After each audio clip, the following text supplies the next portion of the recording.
once believed that when someone dies, a crow carries their soul to the land of the dead.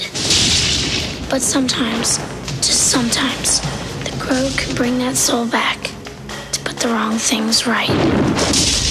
After Rapid Fire, Brandon Lee was hailed as a promising new star. That promise ended when he was killed accidentally on the set of The Crow.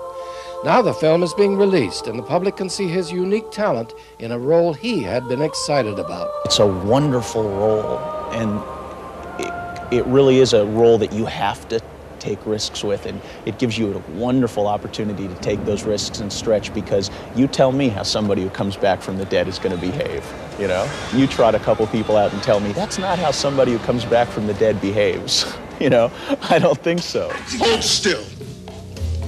Each one of these is a life you helped destroy. The Crow producer, Edward Pressman, tells how he cast Lee as the man who returns from the dead to avenge his murder. We considered some well-known actors and some rock performers and different ideas, but when Brandon came into this very office through his agent, it was instantaneous. I knew we'd found the guy. Chaos. Anarchy. Now that's fun. Gentlemen. He was witty and vulnerable, and yet he had the strength and the athleticism that he needed.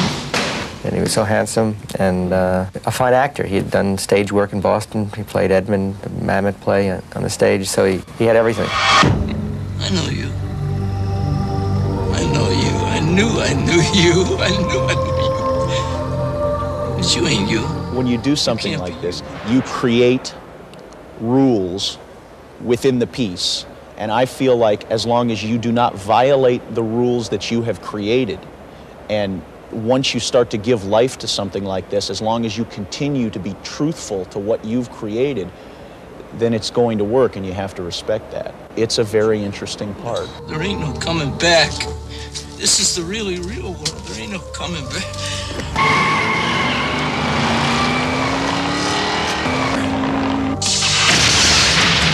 I think that the Crow is that rational voice. The Crow is his guide. The Crow helps Eric do what he has to do in a very practical sense. It leads him to the places that he has to be. It helps him find the people that he has to find. And he can, in the film, actually see through the bird's eyes. You're him, huh? The Avenger. The killer of killers. On March 31st last year, Lee was filming a gunfight scene. Something went wrong, and he was shot in the chest. His death stunned the movie world and his fans, and nearly ended The Crow. We had 3 more days with him. One scene, a scene that he played with the little girl that we never got to shoot. I gave this to Shelley once. I was in New York. I was sleeping, and I got a call 3 in the morning in a hotel room, and I'll never forget it. I was up all night waiting to hear how he was doing. He was in the hospital, and we got sometimes reports that things looked better and sometimes worse, and then he passed away in the morning. I think she'd like you to have it. I was numb. It was like I had to get down there. This way you'll always remember her. I'll never take it off. The director, Proyas, was devastated. He didn't want to continue, and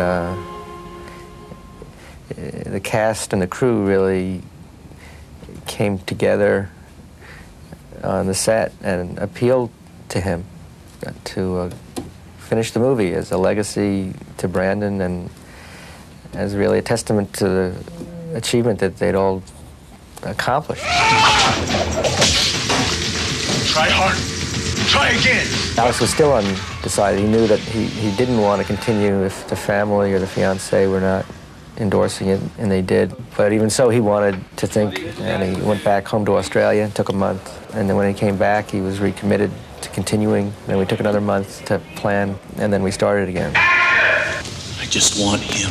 We tried to emphasize as much as we could the emotional center of the movie, the love story, and the relationship with the little girl. Any images of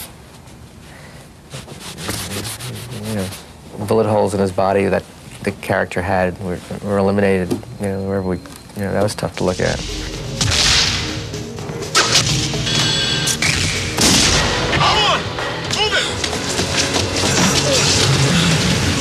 His mission is to find the men who killed him and his fiancée and kill them. I knew you'd come here. The reward that he is promised is that he will be with Shelley, the woman that he loved, in a better place if he does what he has been sent back to do. You didn't say goodbye. You're just gonna have to forgive me for that. The appeal of Eric's mission is that it is a very pure one. He has come back to seek justice for himself and for the woman he loved, and in a sense, for anyone who is victimized and has never had the chance to seek justice.